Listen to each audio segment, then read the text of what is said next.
Ooh, don't scroll, let me tell you a story. Today, I'm gonna tell you a story about the inspiration machine. One of my designs will be up here. So, as it says up here, fasting and prayer move mountains. This is true. This is the story.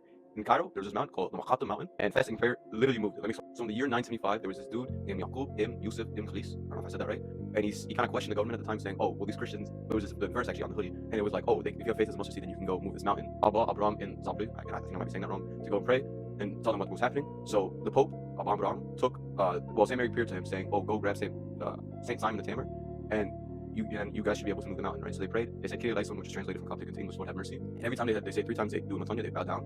And every time they would bow down, or every time they look up, the mountain would literally be above, it'd be levitating almost, right? And then when they bow back down, the mountain would be falling and it would move. And eventually they did this enough where the mountain moved a significant amount. And then the government seeing this said, "Uh-oh," right? And then they did not persecute the Christians, and they said sorry to the patriarchy and all the Coptic Christians in Egypt at the time, and then they said, "You know what, we'll make up for you, we'll let you guys restore some churches." I think it's just a really cool story. It goes perfectly well what we're doing for fasting and prayer.